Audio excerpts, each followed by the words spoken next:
లేదంటే వాళ్ళ వేరే సైడ్ వెళ్ళేవారు. వాళ్ళ ప్రోత్సాహంతోనే సరే వెళ్దాం, ఫ్రెండ్స్ మనకంటూ ఉంది సపోర్ట్ కదా చేశారు ఏదో బాగా. ఒకటి. ఫ్రెండ్స్ కానీ, ఇంట్లో వాళ్ళు కానీ, మా భార్య కానీ పెళ్ళయిందాక.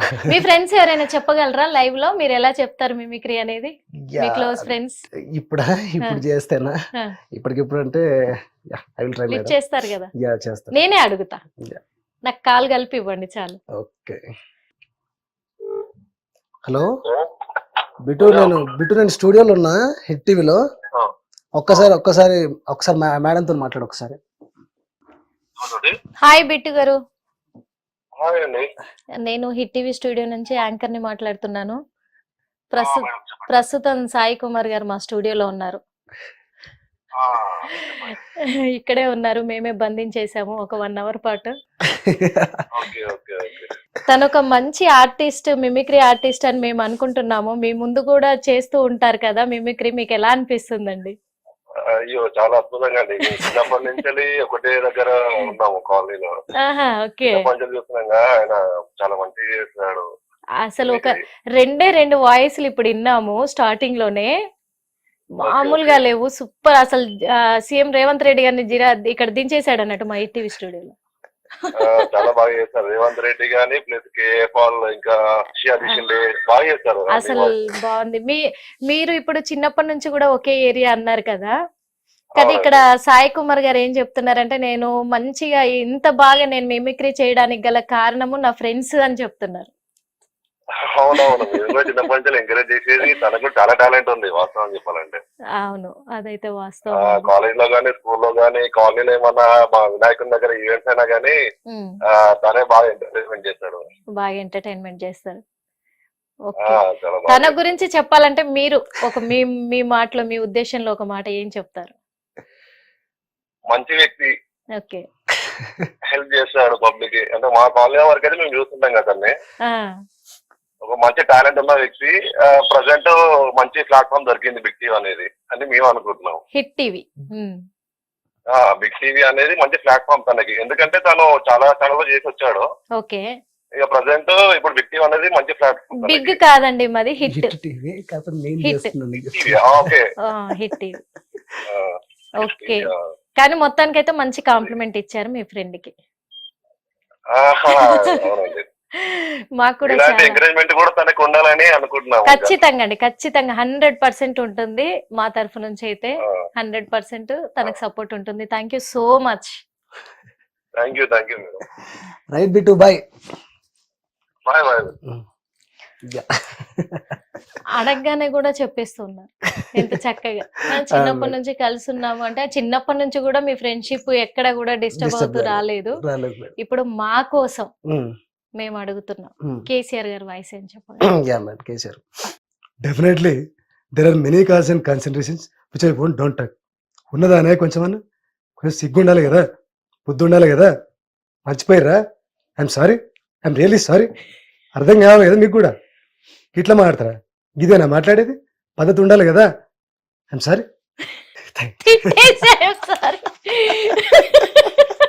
అంటే లాస్ట్కి తిట్టి ఉండాలి కదా, కొంచెం అన్న సోయి ఉండాలి కదా. ఐఎమ్ సారీ అంటే ఫస్ట్ తిట్టేసి మళ్ళీ తర్వాత అంటే డీసెంట్ గా తిట్టారనమాట.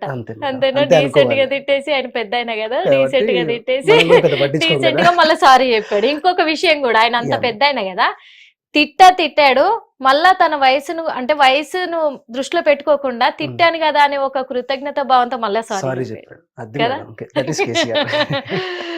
మీరు కూడా అంత బాగా మంచి వినయంగా చెప్పారు. అంటే మీ మనసులో మాట మా మీద ఏమన్నా పెట్టారు? సూపర్ సూపర్, బాగుంది, మస్తుంది. కేటీఆర్ గారు మాట్లాడుతూ ఉన్నాం, చేస్తా ఉన్నాం. ఖచ్చితంగా అవన్నీ తీసుకోవాలి, ఆ హామీలన్నీ నెరవేరాలని అనుకుంటున్నాం అని ఈ వాయిస్ లో అంటున్నాను. ఎగ్జాక్ట్ గా వాయిస్ రాదు, కాకపోతే ఆ మాడ్యులేషన్ పట్టుకుంటాను. మాట్లాడుతూ ఉన్నా, చేస్తా ఉన్నా, నిధులు రావాల్సి వస్తున్నాయి. అన్నిటికంటే ముందుగా మన గౌరవ ముఖ్యమంత్రి గారు ఇట్లా మాట్లాడమాట. అట్లా మాట్లాడతారు. మాట్లాడతారు. అది. ఇంక ఆయనది కూడా ప్రాక్టీస్ చేయి, గట్టిగా ప్రాక్టీస్ వచ్చేస్తుంది. గట్టిగా చేయాలి మేడం, అదే నెక్స్ట్. గట్టిగా వస్తుంది, పక్క తెలంగాణలో మాట్లాడతాడు కాబట్టి వచ్చేస్తుంది. సూపర్ సూపర్ నెక్స్ట్ బాగుంది. రఘునందన్ రావు గారు ఇప్పుడు మ్మ్. చేయలేదు మేడం, అతను కావాలి. చూపిస్తా. ఖచ్చితంగా ఎవరు చేయలేదు. ఖచ్చితంగా. ఇప్పుడు నేను ఉన్నానండి, నా కేసీఆర్ వస్తాడా అడ్డం, కేటీఆర్ వస్తాడా? సరే రమ్మని చెప్పండి, కేసీఆర్ని నన్ను డిబేట్లో పెట్టమని చెప్పండి, నేను మాట్లాడతా. నేను అడ్వకేటే కదా, నేను రావునే కదా, ఆయన రావే కదా, మరి మేము ఇద్దరం కూర్చుంటాం, మీరందరూ ఎందుకు మధ్యలో? బీజేపీ నీకు ఎందుకండి ఆయనకు ఎంతగానో? రమ్మని చెప్పండి, మరి దమ్ముంటే రావాలి కదా, నాతో మాట్లాడు. రఘునందన్తో మాట్లాడేటప్పుడు మోడీ దగ్గరికి పో. నాతో మాట్లాడడానికి నా చేతన అయితే లేదు కదా నీకు, మోడీ దగ్గరికి పోయి నువ్వేం మాట్లాడుతూ? కొంచెం మన సిగ్గు ఉండాలి కదా, దా మాట్లాడదాం రా. అమ్మా! నిజంగా మీకు కూడా అనిపించింది లేదు రఘునందన్ రావు ఇక్కడ కూర్చున్నాడా?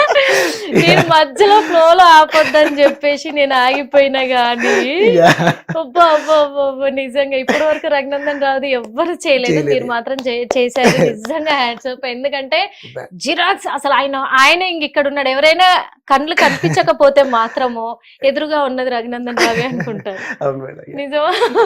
కానీ ఒక్కసారి మాకోసం ఇంకేదైనా డైలాగ్ చెప్పారా తనది, రఘునందన్ రావుది? నేను అడ్వకేట్ అనే విషయం తెలుసు కదండి మీకు. రమ్మనండి మరి కేసీఆర్ని. కేటీఆర్ వస్తాడా, హరీష్ రావు వస్తాడా? సరే ముగ్గురు కలిసి రమ్మని చెప్పండి, నేను ఒక్కనే రెడీ. నేను కూడా రావనే కదా, వాళ్ళు కూడా రావే కదా, మరి వచ్చి కలుసుకుందాం తండి, ఒక డిబేట్ పెట్టండి, కొట్టుకుందామంటే కొట్టుకోవడానికి రెడీ. నేను ఒక అడ్వకేట్, ఏం మాట్లాడాలో నాకు మొత్తం తెలుసు, రా చూసుకుందాం. ఏం భయం అవుతుందా నీకు? రాహుల్ కాబట్టి వాళ్ళని పిలిచారు, మరి సీఎం ఎందుకు పిలవాలని మధ్యలో సీఎం ను మర్చిపోయింది రఘునందన్ రావు. రఘునందన్ రావు గారు సీఎం ను మర్చిపోయారు మొత్తం మీద. ఎందుకంటే సీఎం బాగా చేస్తున్నాడని మర్చిపోతున్నారు అందరూ. దృష్టి పెట్టలేదు సీఎం. అట్లా కాదు, అంటే సీఎం గారు ఎప్పుడు అందరి గుండెల్లో ఉంటారు కాబట్టి బయటికి చెప్పడం ఎందుకని బయటికి చెప్తలేరు అన్నట్టు, లోపల దాచుకుంటారు అంతేనా? అందుకు నిజంగా హ్యాట్స్ ఆఫ్. చాలా చాలా చాలా బాగుంది. అంటే మీకు ఈ మిమిక్రీనే ఇంకా లైఫా లేకపోతే ఇంకేదైనా గోల్ ఉందా? లేదు మేడం, నేను యాక్చువల్లీ యాక్టింగ్ కూడా చేస్తున్నాను. మామూలుగా ఒక వెబ్ సిరీస్ మగమహారాజులని యాక్టింగ్ బిగ్ టీవీలోది వాళ్ళు వేసారనమాట, మగమహారాజులని. అందులో మంచి క్యారెక్టర్ ఉంది మేడం, అందులో చేశాను. మామూలుగా షార్ట్స్ కానీ యాడ్స్ కానీ టీడీపీ యాడ్స్ అట్లాంటి వాటిలో కూడా నేను చేస్తాను, యాక్టింగ్ చేస్తాను. ఇష్టం ఏంటంటే ఒక మంచి ఆర్టిస్ట్ గా సినిమా ఎవరికైనా ఏముంటుంది మేడం, వెండి తెరకు పరిచయం కావాలి, వెండి తెరలో కనిపిస్తే మన ఇంట్లో ఆ హ్యాపీనెస్ బాగుంటుందని, అక్కడికి రీచ్ అవ్వాలి, సినిమాలకు కూడా రావాలి అని అనుకుంటున్నా మేడం. నా గోల్ అది. అంటే నేను అడగాలనుకుంటున్నా ఒక క్వశ్చన్, సినిమాలకు కూడా రావాలి అని అంటే ఒక మిమిక్రీ ఆర్టిస్ట్ అయినంత మాత్రాన ఒక ఆర్టిస్ట్ గా అవుతానని ఎలా చెప్తున్నారు? ఇప్పుడు నేను ఆర్టిస్ట్ చేస్తున్నాను కదా మేడం, అది మిమిక్రీ ఆర్టిస్ట్ కదా. అంటే మిమిక్రీ ఆర్టిస్ట్. ఇంకా నేను ఈ ఫీల్డ్ కూడా ఉంది మేడం, యాక్టింగ్ ఫీల్డ్. అందరూ ఏమనుకుంటారంటే మేడం, నేను చెప్తున్నాను as a mimicry artist he can do everything అని నా ఉద్దేశం మేడం. అంటే నేను గొప్పలు చెప్పుకోవట్లేదు. A mimicry artist can do anything. A mimicry artist can sing, can act, ఏమైనా చేయగలరు. సింగింగ్ కూడా చేయగలరు మేడం.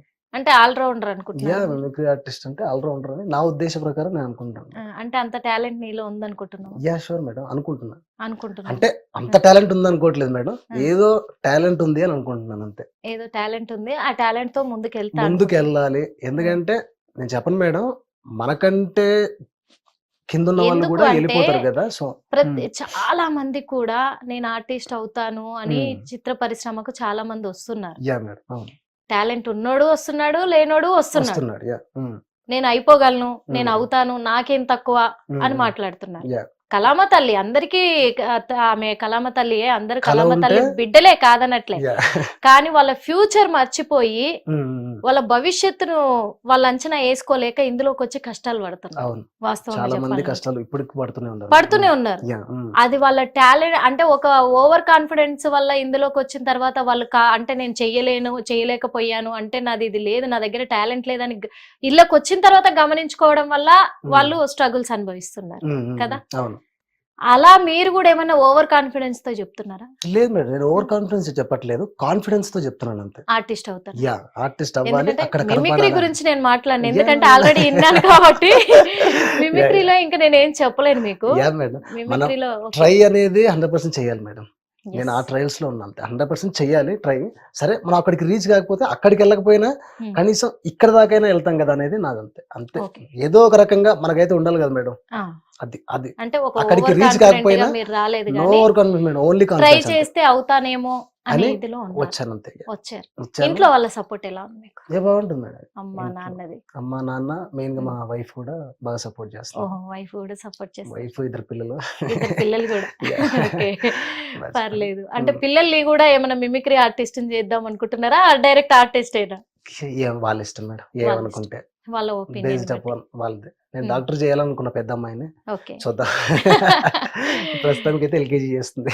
అయ్యా ఎల్కేజీ లోనే మీరు డాక్టర్ అది చేయాలని మీరు అనుకుంటున్నారు, కానీ ఫ్యూచర్ లో వాళ్ళు ఏదవుతారు అనేది వాళ్ళ డెసిషన్. ఇప్పుడైతే అదే ఉందిలేండి, పర్లేదు. ఇక మా కోసం నెక్స్ట్ ఏ పొలిటీషియన్ వాయిస్ వినిపించబోతుంది? మేడం తెలంగాణలోనే ఉన్నాం కాబట్టి మనం ఇంకా ఆంధ్రకి వెళ్ళే కాబట్టి లేదు ఇప్పుడు తెలంగాణదే, ఆంధ్రదే తర్వాత మల్లారెడ్డి గారి వాయిస్ చెప్తాను. ఇది కూడా మల్లారెడ్డి ఎవరు చెప్పారు? పూలమ్మినా పాలమ్మినా పూలమ్మినా పాలమ్మినా కాలేజీలు పెట్టినా సక్సెస్ అయినా మల్లారెడ్డి అంటే ఏంది? సక్సెస్. సక్సెస్ అంటే మల్లారెడ్డి. నువ్వు సక్సెస్ అయినావా? సక్సెస్ అయినావా? మల్లారెడ్డి లాగా సక్సెస్ కావాలి. పూలమ్మాలే, పాలమ్మాలే, సైకిల్ మీద క్యాన్ డబ్బాలు పెట్టుకొని అమ్మిన పూలు మీరు అమ్మిరు ఎవరన్నా? క్యాన్ డబ్బాలు పెట్టుకొని పాలు అమ్మిన మల్లారెడ్డి ఫేమస్.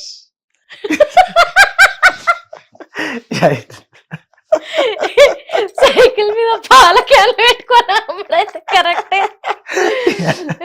ఏ ప్రెస్ మీట్ లోనైనా ఇదే డైలాగ్ కదా, ఫేమస్ కాబట్టి ఏ ప్రెస్ మీట్ లోనైనా ఇదే డైలాగ్. ఇంకా పూలు అమ్మినా పాలమ్మినా కాలేజీలు పెట్టినా స్కూల్ పెట్టినా అది బాగా ఫేమస్ అయిపోయింది. ఒక్క డైలాగ్ తో ఫేమస్ అయిపోయిందంటే మల్లారెడ్డి గారు నాకు తెలిసి. అయ్యో బాబోయ్, ఈ రోజు అయితే ఫిక్స్ అయిపోండి అయ్యా. నవ్వి నవ్వి కడుపు ఉబ్బేటట్టుంది గ్యారంటీగా. వాస్తవంగా మల్లారెడ్డిది కూడా సూపర్ ఉంది, super voice. Thank you madam. Me voice వినిపించండి. మా వాయిస్ ఇదే కదా మేడం. మీ వాయిస్ వినిపించండి. నా వాయిస్ ఇదే. నేను గట్టిగా అరిస్తే ఎట్లా? పోనీ లేడీస్ వాయిస్ ఏదైనా చేయగలరా? అంటే నేను లేడీస్ వాయిస్ అంటే షర్మిలది ట్రై చేసిన మేడం. అంటే మాక్సిమం అని చెప్పలేను, అంటే అంత పర్ఫెక్ట్ మాకు రాకపోయినా షర్మిల ఈ డైలాగ్స్ అంటే ఇవి చాలా పాపులర్ అయ్యి ఫేమస్ అయ్యి ఒకసారి చెప్పండి. నేను రాజన్న కూతుర్ని, జగనన్న చెల్లిని. ఈ రోజు చాలా మంది కూడా ఏదేదో అనుకుంటున్నారు. నేను కాంగ్రెస్ లోకి వెళ్ళానంటే చాలా మందికి మింగుడు పడట్లేదు. అసలు పాదయాత్ర అంటే ఏంటండి? పాదాల మీద నడిచే యాత్రని పాదయాత్ర అంటారు, అంతేనా కాదా? ఆడపిల్ల అంటే ఏంటండి? ఆడపిల్ల కాబట్టి ఆడపిల్ల అంటారు, ఈడపిల్ల కాదు కదా. ఇంకొకటి చెప్పడం మర్చిపోయారు, రెయిన్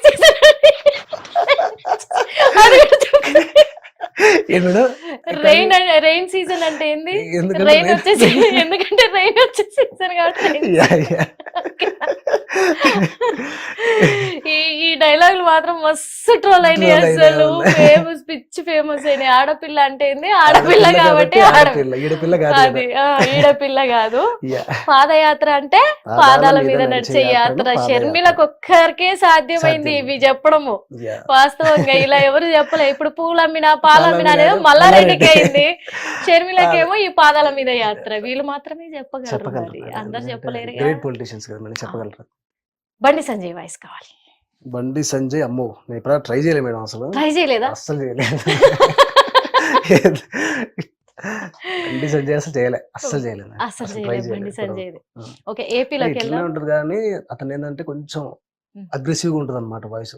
అదే చెప్తున్నా, మా మోడీ గారు ఏమంటే అస్సలుగా చెప్తా. ఇప్పుడు రాసి పెట్టుకో బిడ్డ కేసీఆర్, చెప్తున్నా నీకు కేటీఆర్, మీరు ఎవ్వరికి మీద చెప్తా. మోడీతో పెట్టుకోవాలి మంచులో బిడ్డ, ఒక్క మాట చెప్తున్నా, రాసి పెట్టుకో. బీజేపీ బండి సంజయ్ ఇట్లుంటది అనమాట. అంటే నేను చేయలేదు, అసలు ఏం లేదు, నేను ఇనే చేస్తున్నా అంతే.